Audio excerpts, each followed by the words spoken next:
Hello दोस्तों, मेरा नाम है साहिल खन्ना और आज की वीडियो शुरू करते हैं। सबसे पहली न्यूज है भाई टेस्ला की।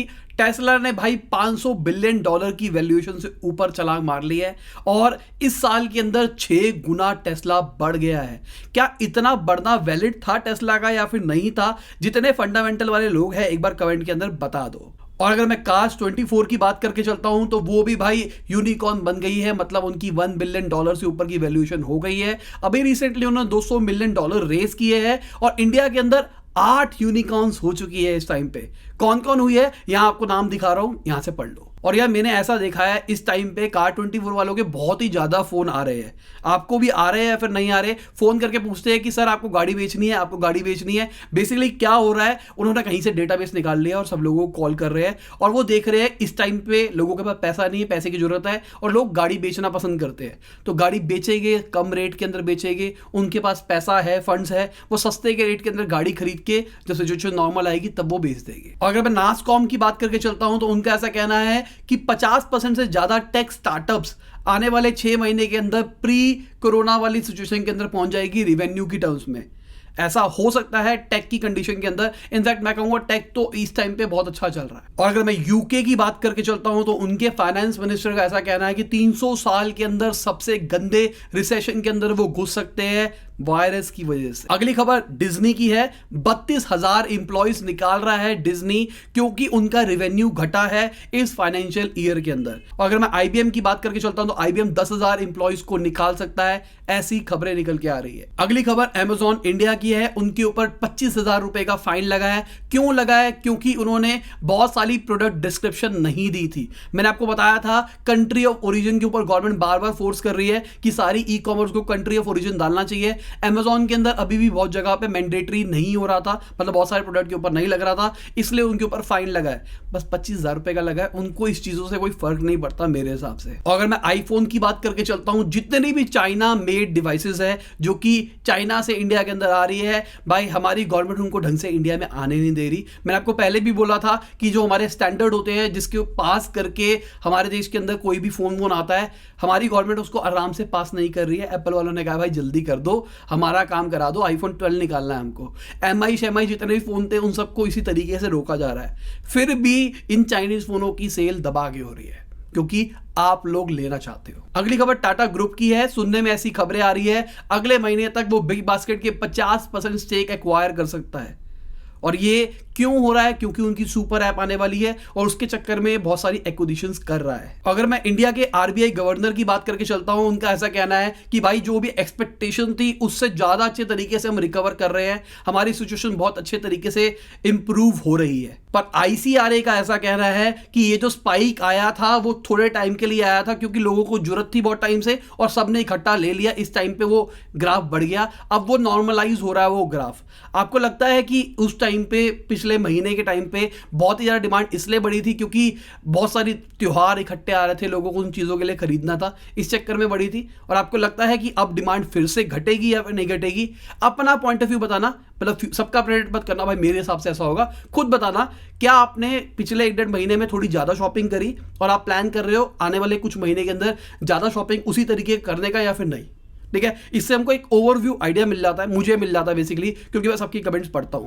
ऑल्दो मैं रिप्लाई नहीं करता, कईयों को मैं लाइक लव दे देता हूं, पर मैं कमेंट सबकी पढ़ता हूं। अगली खबर एचडीएफसी बैंक की है। उनकी मार्केट कैप 8 लाख करोड़ से ऊपर चली गई है। ये तीसरी कंपनी है इंडिया की। पहली कंपनी कौन है? रिलायंस। दूसरी कंपनी कौन है? मैं नहीं बता रहा, आप बताओ कमेंट के अंदर। अगली खबर सोनू सूद की एक कंपनी की है, प्रवासी रोजगार करके। उन्होंने सिंगापुर की एक कंपनी के साथ में जॉइंट वेंचर किया है और 250 करोड़ रुपया रेस किया है। अब 250 करोड़ रुपया रेस करने का मतलब उनकी खुद की नेटवर्थ बढ़ गई है। आजकल बहुत सारे हीरो हीरोइंस जितने भी सेलिब्रिटीज हैं वो सब के सब इसी स्टार्टअप कल्चर के अंदर घुस रहे हैं। और भाई स्टार्टअप के अंदर जो उनको ग्रोथ मिलेगी ना, वो उनको जितना भी स्टार्डम वार्डम था उसके अंदर नहीं मिलेगी मेरे हिसाब से, मुझे ऐसा लगता है। क्योंकि वो खुद ब्रांड है, सब लोग उनको जानते हैं, उनके लिए मार्केट करना ऑलमोस्ट फ्री होता है। बस उनको एक अच्छा बिजनेस आइडिया चाहिए और वो उसके अंदर इन्वेस्ट करेंगे, मार्केटिंग खुद करेंगे, पैसा खर्च नहीं होगा और उनके नाम की वजह से, उनकी ब्रांड वैल्यू की वजह से कस्टमर उनकी तरफ आएंगे, उनका रिवेन्यू बढ़ेगा और अल्टीमेटली कंपनी की वैल्यूएशन बढ़ेगी। एक हीरो को कितना पैसा मिलता है? 100 करोड़ रुपए, 150 करोड़ रुपए, बहुत बड़ी बात करके चल रहा हूं। और वो 2 साल के अंदर एक पिक्चर, 3 साल के अंदर एक पिक्चर कमाते हैं। ऑन एवरेज वो 100 करोड़ रुपए एक साल का नहीं कमाते होंगे। मैं अच्छे नॉर्मल हीरोज की बात करके चल रहा हूं। पर यहां पे अभी स्टार्टअप निकाली थी, अभी जॉइंट वेंचर के अंदर 250 करोड़ रुपए मिल गया। इसका मतलब अगर 50-50% भी मान के चलते हैं तो उनकी नेटवर्थ 250 करोड़ रुपया हो गई है सिर्फ इस स्टार्टअप से। अगली खबर व्हाइट हैट जूनियर की है। सुनने में यह आ रहा है कि 2.8 लाख टीचर्स का और स्टूडेंट्स का डेटा ब्लैक मार्केट के अंदर बिक रहा था उनका। अब व्हाइट हैट जूनियर के बारे में आप ज्यादा नहीं बोल सकते वरना वो क्लेम मार देते हैं। इस टाइम पे व्हाइट हैट जूनियर वाले पागल हो रखे हैं, वो सबकी लेन देन करके बैठे हुए हैं। मैं न्यूज आपको नीचे दिखा देता हूं क्या क्या चल रही है। मैं बोलूंगा नहीं क्योंकि मैं बोलूंगा तो मुझ पे भी केस मार देंगे।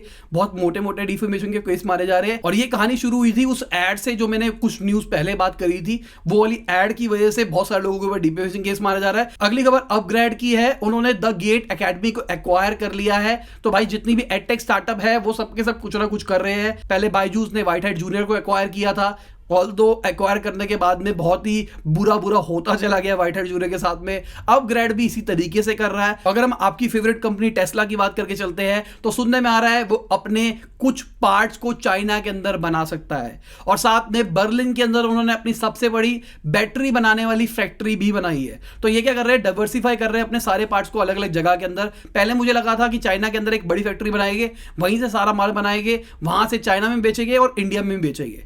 पर अब मुझे ऐसा लग रहा है कि ये क्या कर रहे हैं, जहां पे सबसे सस्ता माल मिलता है वहां पे वो वाली चीजें बना रहे हैं। शायद इंडिया के अंदर भी टेस्ला मैन्युफैक्चर कर सकता है क्योंकि यहां पे लेबर चीप है और फायदा हो सकता है। ऑल्दो मुझे अभी भी लगता है कि इंडिया के अंदर जब तक चार्जिंग स्टेशंस इतने ज्यादा नहीं बनेंगे, इकोसिस्टम बहुत बढ़िया नहीं बनेगा, तब तक फायदेमंद नहीं रहेगा। अगली एक बहुत बड़ी खबर है मेरे हिसाब से, इंफॉर्मेशन एंड ब्रॉडकास्ट जो एजेंसी है उसके अंदर जितने भी ओटीटी प्लेटफॉर्म्स है, इंक्लूडिंग ये जो मैं न्यूज डालता हूं, ये भी जितनी भी डिजिटल न्यूज आ रही है वो सारी की सारी आएगी। ऐसा कहा जा रहा है क्योंकि अभी तक जितनी प्रिंट मीडिया थी उसके ऊपर रेगुलेशन थी और इनके ऊपर ओटीटी के ऊपर नहीं थी। और इसके चक्कर में सुप्रीम कोर्ट पे अब गए हैं।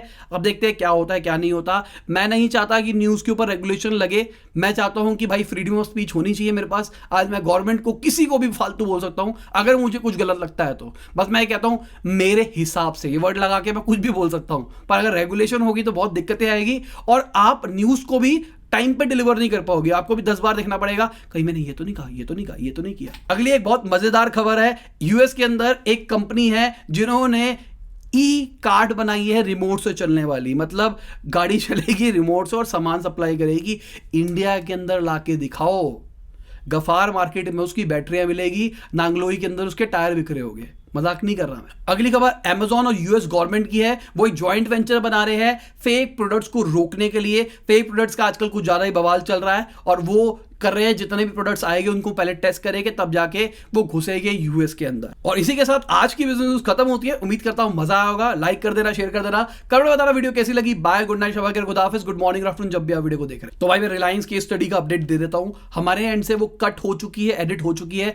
36 मिनट्स की बन रही है पूरी प्रिसाइज वाली। अब वो एक नए एडिटर के पास में गई है, एक कट मारा हमने। अब वो एडिटर इसका एनिमेशन करेगा। थोड़ा देखते हैं किस टाइप का एनिमेशन कर रहा है। उसके लिए हमसे उसने 2 हफ्ते मांगे हैं। मैंने दिए हैं 2 हफ्ते। देखते हैं 2 हफ्ते के बाद में कैसा प्रोडक्ट मिलता है। तो कोशिश करते हैं 10 तारीख से, अगले महीने की 10 तारीख से पहले रिलायंस केस स्टडी डालने का। हाँ, थोड़ा सा डिले हो रहा है पर मैं चाहता हूं जिस लेवल की मैंने मेहनत करी है उस लेवल का थोड़ा एनिमेशन भी रहेगा तो मजा अलग आएगा। और यह भी पता लग जाएगा कि एनिमेशन से फर्क पड़ता है या फिर नहीं पड़ता।